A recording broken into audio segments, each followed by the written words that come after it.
My best friend was about to go down to the river for a swim. My husband stood nearby looking restless and distracted. Nature calls.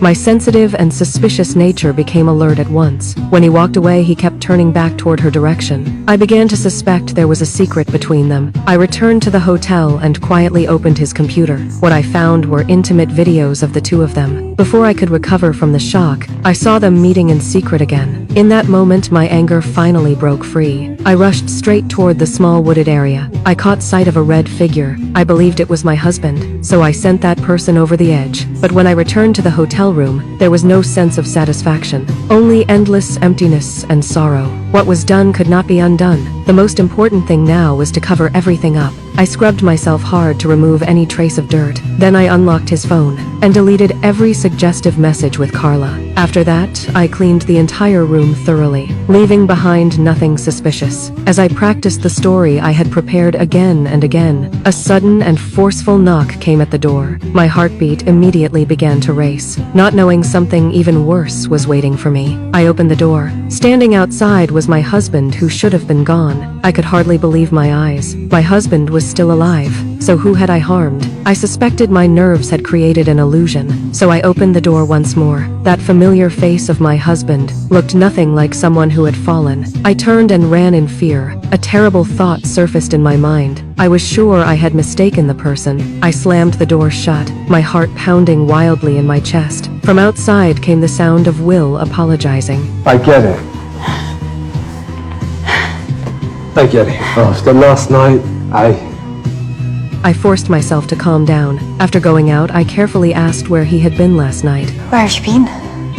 I was sleeping off in the rec room. I know I should have come back last night, but That he had never left the hotel, until I saw Carla boyfriend asking around everywhere. I suddenly understood everything. The one I sent over the edge last night was Carla. The woman who ruined my marriage had been taken by mistake. Not long after that, Carla boyfriend decided to call the police. The police quickly sent out a search team. Many tourists joined in to help look. My husband and I naturally went along, but my eyes stayed fixed on the ground. I did not care whether Carla was alive or not. I only wanted to find my lost engagement necklace. It was the only thing that could condemn me. Fortunately, I saw the necklace shining near Will Foot. I pretended to worry about his twisted ankle and gently helped massage it, while quietly taking the necklace into my hand. When the necklace finally slipped into my pocket, the tightness in my chest eased a little. I even silently wished that Carla would disappear in these deep mountains forever. But fate chose to go against me. The search team announced they had found Carla. She was badly injured but alive,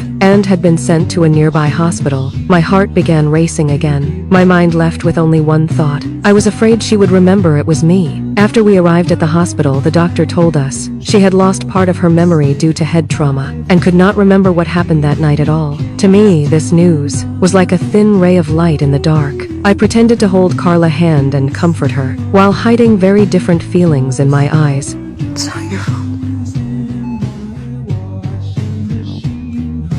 Over the next few days, life seemed to return to normal. My husband and I continued our honeymoon, as if the tragic mistake that night had only been a terrible nightmare. Until that morning, I heard that Carla's injuries were too severe, and she did not make it in the end. Watching Carla's boyfriend in deep despair, on the verge of collapse, the guilt and fear I had buried finally broke free. I hid in a corner of the hospital hallway and cried quietly. Those tears mixed relief with self-blame. I had never imagined that one impulsive moment would end an innocent life. After pulling myself together, I returned to the hotel. My husband nervously pulled me aside. He took me to a secluded spot. He said the police were investigating Carla's death. He was afraid his past with Carla would be uncovered, so he confessed his betrayal to me. He admitted he once had a relationship with Carla, but insisted it was all in the past. In my heart, I knew clearly their connection had never truly ended. Just at that moment, the police came and found us, asking us to go to the lobby to give statements. My husband immediately put on a calm expression and carefully explained to the police that on the night it happened, he had been with me in the room the whole time. He spoke sincerely with rich detail, as if it were all true. I stood beside him and nodded quietly, confirming his story point by point. The police thanked us for our cooperation and said before the report was complete, we needed to stay reachable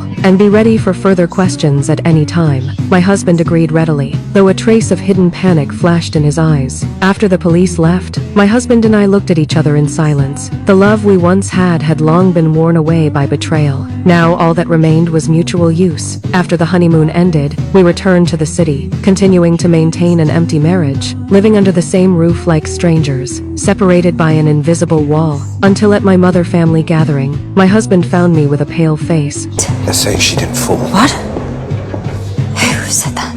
The police are saying that. They're saying that she was pushed. She was murdered. My body stiffened instantly, and all I could hear was his voice.